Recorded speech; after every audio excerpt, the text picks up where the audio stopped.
by the way, this is a holy day for some of our guests. I think semantically we should say it's an unholy day for some of your guests. An unholy day. Nicholas, what is the Werewolf Order? You represent the Werewolf Order. Yes, What is I founded the Werewolf Order in 1984 as a vanguard for the coming satanic century, because we have been defined by Christians and our enemies for too long. Now Satanists are coming out of the underground to reveal what Satanism is in the media. We're putting out our own music, satanic music, truly satanic music, not this heavy metal crap that we've had saddled onto us. We don't like that sort of music at all. Satanic music would be in the tradition of composers like Richard Wagner, Rachmaninoff. The great classical composers were completely anti-Christian.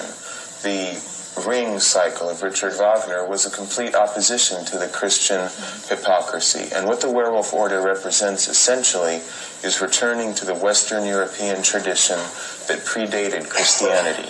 We believe Christianity is an alien creed to the Western European and American mind. When you say werewolf, I get a picture of a man's body and a head with the thing. The werewolf represents an archetype of the beast unleashed in man. What are you saying? We are saying that we want to bring out the animal in man. We are animals, and we are proud of our animal heritage.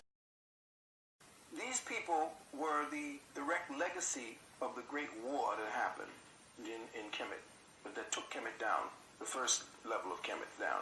Destroyed, took the continents apart, the whole 9 yards. And what happened were these little Edens, this is where the word Eden comes from, E-D-I-N, not E-D-E-N, when the higher beings were taking in all of the men and women who had survived this particular cataclysm, brought them in, took care of them and so forth. But some of them got deep into the caves, and then they lost their pigment. Us. And what happened was, with the lack of sun and their inability to be able to fuse through the hydrogen canopy that we were in, and to be able to eat of the proper food, breathe the proper conditioned air. Remember, back then it was 50% oxygen and gold and silver. The air was actually vaporized gold. We breathed gold. See? We breathed the pure hydrogen molecule, which was the direct mind of God. The hydrogen molecule is the direct component, the direct holographic component of the mind of God. Okay? So as we breathe that, we were in tune with our mother father. Destroy that, distort it, so that no longer did the compounds combine together properly to keep consciousness at that level, and consciousness automatically begins to deteriorate. As it deteriorated, all of the different variations of hell and all of the different variations of ignorance and mutations began to show themselves. And all these different stories of horror and all these things began to show. You can have a man grow hair right in front of you. It was a disease called porphyria. The same disease, porphyria, is what created the vampires that you see today, the ones that bite you on the neck and try to drink your blood.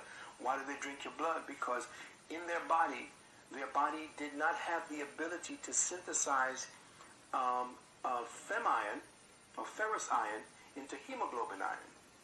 So what they would do is come and bite you on the neck and take the hemoglobin iron directly from you so that they could live. There was a certain segment of the population in northern Africa which started becoming very warlike, losing its way with Mother Nature, losing its connection and responsibility. Remember, custodians of the land, responsibility to Mother Earth. This particular population in northern Africa started acting very warlike, troublesome. They lost their way. They began to experiment on themselves, mutilate themselves, to the point where they bled all of the color right out of their skin. No more color, they became the pale skins, what you now know as Caucasian. They became so warlike and such a big problem that the rest of the Moorish people got together and was like, what the hell are we going to do with these guys? You know, they just won't stop. They're going to overtake everything and destroy us. So they decided to banish them. This is where you get the concept of being banished from the Garden of Eden. Okay? They decided to banish them, and by banishing them, they had to pick a spot to stick them. Well, there's only one continent on the planet that doesn't start with the letter A, and that's Europe. It's in the name, your rope. Rope. You hung Among yourself, okay? Europe is named after the African queen Europa. Europe was a dead wasteland, and it was used as a transcontinental prison to dump all the assholes who were causing the problem, namely the paleskins. So what happened was they cast it out of Africa because they couldn't stay there anymore anyway. They had burned all the color out of their skin. No more melanin. You can't sit in the sun anymore. I burn like a lobster when I go to the beach. So they had to get out of there anyway for health reasons.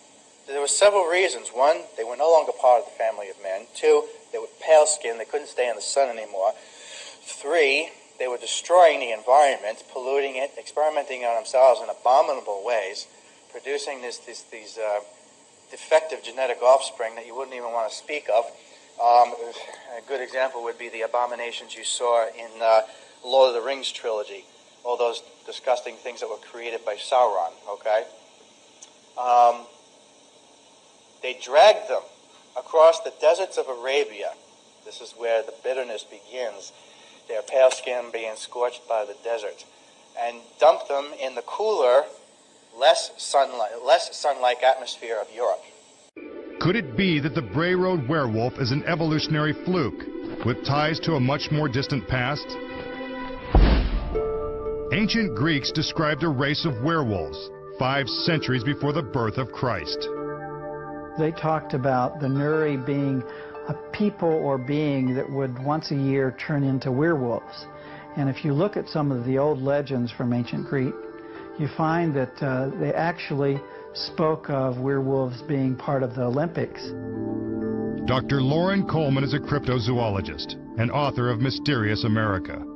As an expert on ancient cultures and the werewolf phenomena, he offers this theory on the ancient Greek stories of werewolves.